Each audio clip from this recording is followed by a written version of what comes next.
यह भारत के विदेश मंत्री का संवाद होना चाहिए जो मैं बोलना चाह रहा हूं। यह भारत की विदेश नीति में आईएफएस में पढ़ाया जाना चाहिए जो रामकथा कह रही है। अंगद ने जो वहां बात की है वो कम्युनिकेशन में पढ़ाया जाना चाहिए, पत्रकारों को पढ़ना चाहिए, चैनल के लोग आए। अगर युद्ध नहीं टल रहा तो सामने वाले व्यक्ति को इतना हतोत्साहित करो कि वो आधा युद्ध पहले ही दिन हार जाए।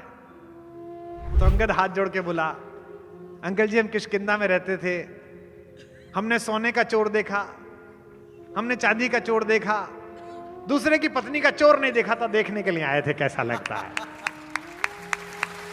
सागर कैसे तरियो जैसे गोपद काज कहा, सिए चोर ही देखो, सीता के चोर को देखने आया हूं। मनोबल कितना टूटा होगा उस पल रावण का। ऐसा चाहिए आपको राजदूत जो कॉमनवेल्थ में खड़ा हो तो पड़ोसी देश के साथ ऐसी बहस करे कि युद्ध से पहले ही देश का मनोबल नीचे गिर जाए। ये राम की कहानी पढ़ाओ अपने आईएफएस में जाके। अंगद हनुमान के बराबर शक्तिशाली हैं। अंगद कहे जाऊं मैं पारा, जिए संशय कुछ फिरती बारा। बस उनके साथ एक समस्या है कि उनके मन में संशय है, ये मैं लौटूंगा कि नहीं लौटूंगा। और संशय क्यों है? क्योंकि अंगद और रावण का पुत्र अक्षय कुमार एक ही गुरु के शिष्य हैं। अंगद बार बार अक्षय कुमार को बचपन में धो देते थे पकड़ के, वो रोता हुआ गुरुजी के पास जाता था। गुरुजी ने कई बार अंगद को समझाया। अंगद एक तो राजकुमार थे, इंद्र के बेटे थे। कल मैंने बताए थे इंद्र के बेटे कैसे होते हैं, आपने बड़ा आनंद भी लिया था। मानते नहीं थे, गुरुजी कहते थे भाई ऐसे क्यों मारता है, लेकिन अंगद को चढ़ती तो पीट देते थे अक्षय कुमार को, रावण के लड़के को।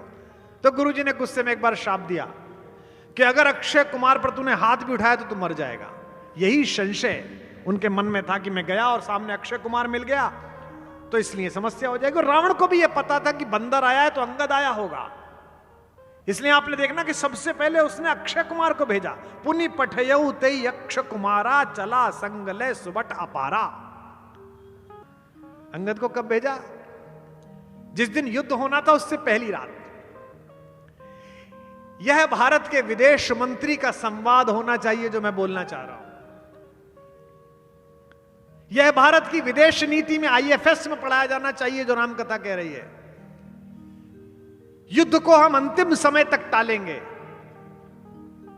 लेकिन भारत का यह उद्घोष है कि युद्ध प्रारंभ हम नहीं करेंगे लेकिन समाप्त हम ही करेंगे।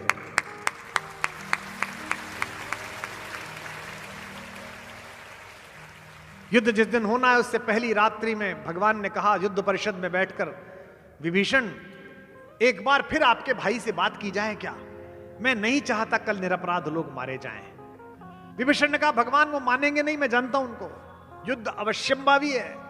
भगवान ने कहा नहीं, एक बार मैं प्रयास करके देखना चाहता हूं, भेज दीजिए, एक दूत भेज दीजिए।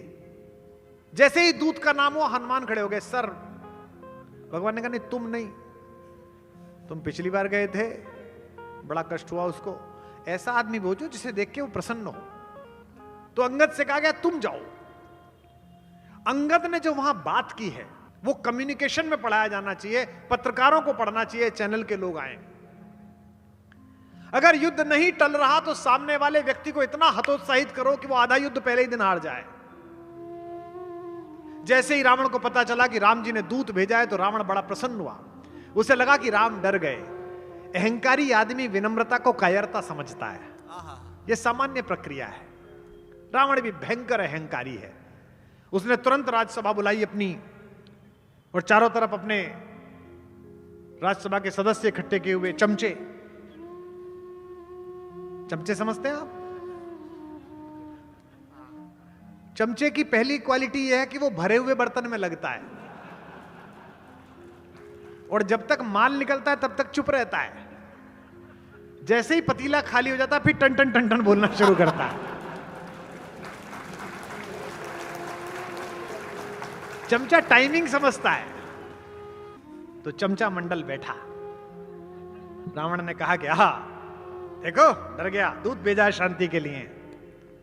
अब अंगद आके खड़ा हुआ, नीचे पैर में शनि देवता पड़े हुए हैं, नवग्रह सामने हैं। अहंकार में बोला कौन हो तुम? ने कहा जी मैं राम जी का दूत हूं। क्या नाम है? अंगद। किसके लड़के हो? उसने कहा हां, महाबली बाली का। तो जानता तो था, बाली 7 बार पीट चुका था इसे, यहां लगा के सागर पे चक्कर मार चुका था। लेकिन चमचों से घिरा हुआ व्यक्ति अक्सर अहंकार में होता है।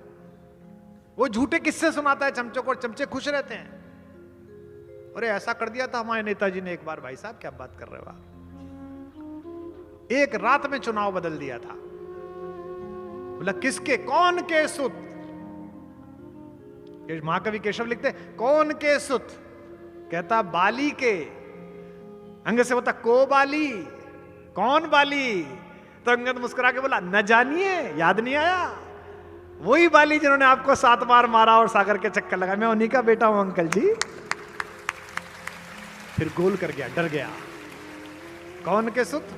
बाली के। को बाली न जानिए, पोटरी कांख में चाप रहे, सागर 7 नहात बखानिए। फिर बोला सागर कैसे तरियो, समुद्र के कैसे पार करा, कितना बड़ा काम। अंगद बोला इसमें क्या है? जैसे गोपद, जैसे गाय कीचड़ में पैर रखते थे, बच्चा पार कर देता, ऐसे पार कर लिया। फिर अहंकार आहत हुआ। आखिरी बात पे तो आप बहुत देर तक हंसेंगे, प्रसन्न हो जाएंगे। सागर कैसे तरियो जैसे गोपद। फिर अच्छा अच्छा बकवास बंद करो, किस काम से आए हो? तो अंगद हाथ जोड़ के बोला अंकल जी, हम किष्किंधा में रहते थे, हमने सोने का चोर देखा, हमने चांदी का चोर देखा, दूसरे की पत्नी का चोर नहीं देखा था, देखने के लिए आए थे कैसा लगता है। सागर कैसे तरियो जैसे गोपद, काज कहा सिए चोर ही देखो। सीता के चोर को देखने आया हूं। मनोबल कितना टूटा होगा उस पल रावण का। ऐसा चाहिए आपको राजदूत, जो कॉमनवेल्थ में खड़ा हो तो पड़ोसी देश के साथ ऐसी बहस करे कि युद्ध से पहले ही देश का मनोबल नीचे गिर जाए। ये राम की कहानी पढ़ाओ अपने IFS में जाके। रावण ने अहंकार में कहा मूर्खता की बात मत करो, मुझे याद आ गया तुम मेरे दोस्त बाली के बेटे हो। बेटा तुमसे कह रहा हूं, ये राम वाम सब ये वनवासी हार जाएगा, इसे मैं मार दूंगा, मेरी तरफ आ जाओ, बच जाओगे। कहां बेटा तू लग गया, कहां वो और कहां मैं? जैसे ही उसने कहा, अंगद ने कहा बिल्कुल ठीक कह रहे हो आप, कहां वो कहां आप? तो तुरंत उसने चमचों की तरफ देखा कि देखो मेरी तरफ आया। बोला सभा को बताओ कि मुझ में और उसमें क्या अंतर है तपस्वी में। अब अंगद तपस्वी राम जी में और रावण में अंतर बता रहा है, और क्या सभा में आनंद आ रहा है। बोला अंकल कहां वो कहां आप? उनका एक बंदर पूरे समुद्र पार कर गया, कहां वो? बनरा, उनका बनरा सिंधु पार कर गया, और आप पर उनके भाई की खींची हुई धनुष की रेखा पार ना हुई, कहां वो कहां आप? दोनों में बहुत। उसने कहा नहीं कुछ और बताओ, कुछ और बताओ, ये बात समझ में नहीं आई। बोले कहां आप कहां वो? उन्होंने जो बंदर भेजा था आपके पूरे खानदान पे, वो ना बंधा, और उन्होंने समुद्र को बांध के उस पे बाट बना दी, मार्ग बना दिया, कहां वो कहां आप? बोला आपको क्या बताऊं रघुनाथ जी के प्रताप की बात, कहां आप कहां वो? उनके बंदर की पूंछ पर पूरे खानदान का तेल डाला, तब उसकी पूंछ न जली, और उस अधजली पूंछ ने आपकी लंका जला दी, कहां वो कहां आप?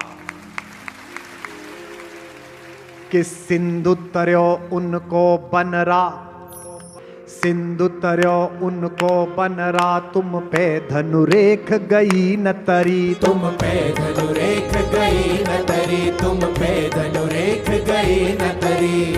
बानर बांधत सो न बंध्यो, बानर बांधत सो न बंध्यो, उन बारिधि बांध के बाट करी, उन बारिधि बांध के बाट करी, उन बारिधि बांध के बाट करी। अजहू रघुनाथ प्रताप की बात, तुम्हें दशकंठ न जान परी, तुम है दशकंठ न जान परी, तुम है दशकंठ न जान परी।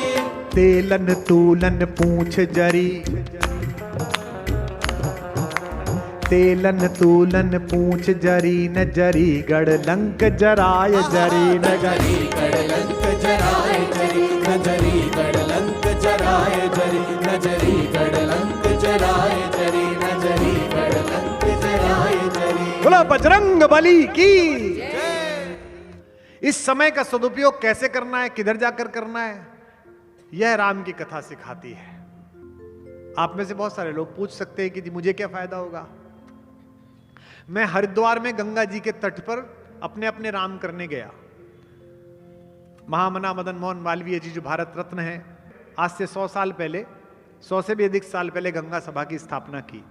तब से लेकर पहला आयोजन हुआ गंगा जी के बीच में, तो वहां आईआईटी के लड़के आ गए रुड़की से। उन्होंने सवाल भेजा। उनमें से एक लड़का मुझसे सवाल पूछता है कि जी हम तो आपको देखने आए थे, सोचा कविता सुनने को मिलेगी, आप तो ये राम पे सुना रहे हो, इसमें मुझे क्या मिलेगा, मैं तो आईआईटी में एआई पढ़ता हूं। मैंने उसको जवाब दिया कि तुझे सब ज्यादा जरूरत है समझने की, क्योंकि एआई है राम कथा में। राम की कहानी में 2 पात्र ऐसे हैं जिनमें से एक को मायावी कहा जाता है जो रावण है, और एक को मायापति कहा जाता है जो राम है। एआई माया है। अगर इसे अपने शरीर में बसाकर अपनी कामना और वासनाओं की इच्छा का पूर्ति करोगे तो ये एआई रावण बनाकर तुम्हें मार देगी, और अगर इस पर अधिकार करके जगत के कल्याण की योजना बनाओगे तो राम बनाकर जगत के लिए पूजित बना देगी, सत्य बना देगी। तुझे तो सब ज्यादा पढ़नी चाहिए इसको, लेकिन शरीर की सीमा है और मन निस्सीम है। इसी देश में यह खबर छपने लगी कि रील बनाने के लिए आईफोन खरीदना था तो महिला ने अपने 4 महीने के नवजात शिशु को बेच दिया। इसी देश में खबर है। कुछ तो गलत हो रहा है भैया। सरकारों से नहीं होगा, संस्कारों से होगा। उसके लिए आध्यात्मिक लोगों को अपनी भूमिका तय करनी पड़ेगी। कौन सदन में खड़े होकर यह स्वीकार करता है कि हम असफल हो गए? सरकार में कौन कहता है कि हम असफल हो गए? सरकार सफल होती है तो बताती है, नहीं होती है तो बताती है सफल हो गए। आईफोन बहुत अच्छी चीज है, कोई खराब चीज नहीं है, लेकिन किश्तों में मैं क्यों खरीदूंगा भाई? एयरपोर्ट पे उतरता हूं, लिखा रहता है आईफोन 16 इजी ईएमआई। मैंने 50 वर्ष की आयु तक क्रेडिट कार्ड नहीं लिया था, उधार से डर लगता है जी।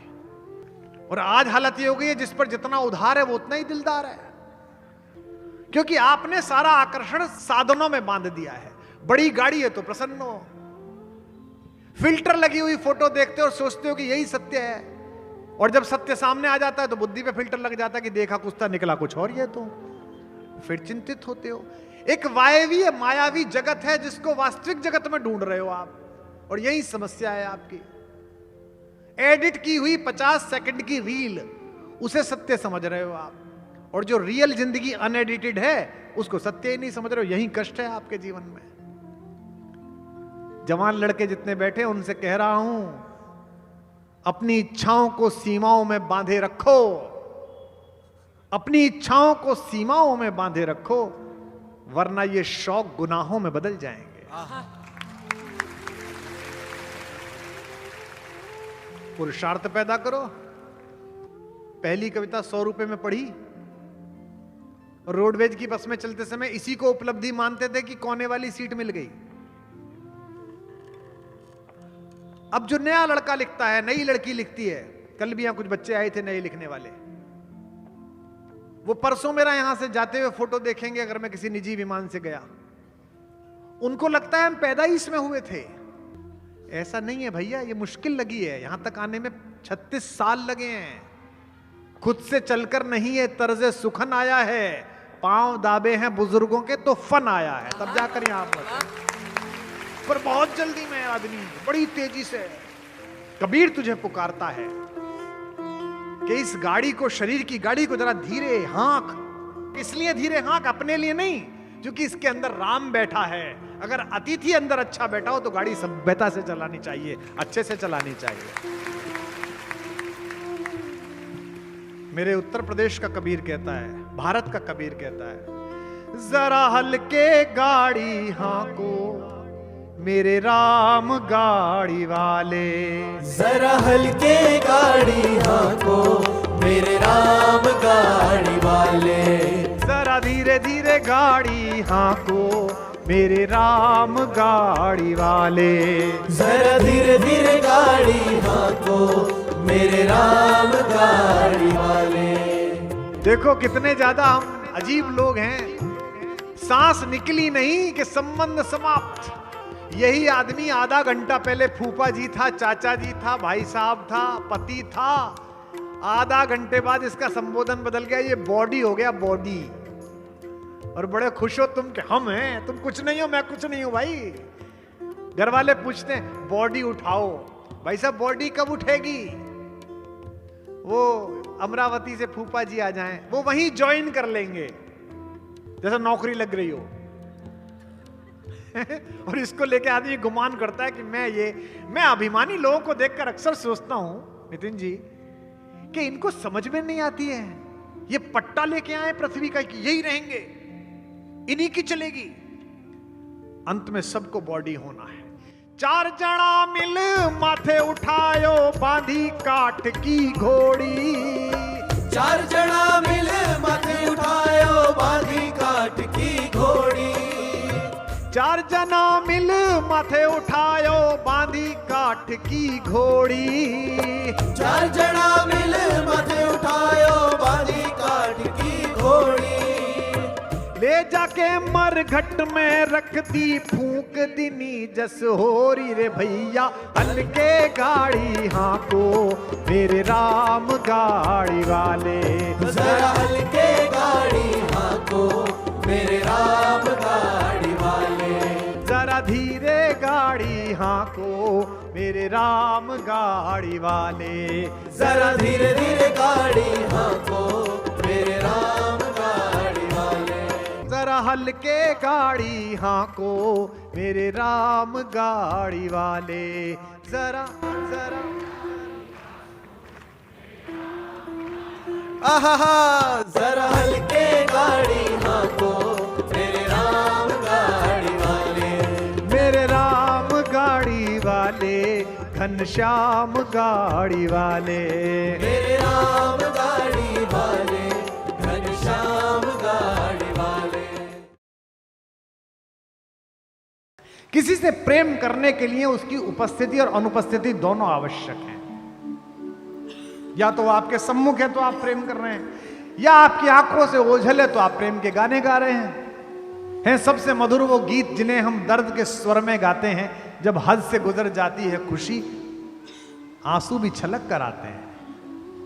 Our sweetest songs are those who tell us saddest thought, Shakespeare ने कहा। लेकिन एक ये बावरा है जो जब उपस्थित है तो राधा है, जो उपस्थित है तो पूरा ब्रज है, और अनुपस्थित है तो मेवाड़ राजवंश की कुलवधु है, मीरा है। हमसे पूछा था किसी ने, हम एक बार न्यूयॉर्क में एक वर्ल्ड पोइट हाउस है तो वहां गए हुए थे, तो उन्होंने हमारे सम्मान में एक संध्या रख दी। एशिया के और यूरोप के कुछ नए कवि इकट्ठे हो गए। तो स्पेन की एक कवित्री ने कहा कि मैंने आपके यहाँ काफी पढ़ा है, आपके यहाँ के लोगों के बारे में जाना आने से पहले। So I was going through a poetess name Meera. मैंने कहा यस। उसने मुझसे कहा कि आप सो मैनी ऑफ फैलेसीज, बहुत सारी अजीब बातें हैं इसके अंदर। मैंने कहा क्यों? तो उसने मुझसे कहा कि इसमें कहानी है कि उनको विश्व भेजा गया और वो जी गई। तो मैंने कहा 2 बातें एक साथ मत कहिए कि मीरा को पूरा पढ़ा और प्रश्न उठा। अगर मीरा को पूरा पढ़ा है तो प्रश्न उठ ही नहीं सकता है। अगर पात्रता कृष्ण को लेकर मीरा जैसी है, दुनिया के हर विष को बाध्य होकर अमृत बनना पड़ेगा, चरणामृत बनना पड़ेगा।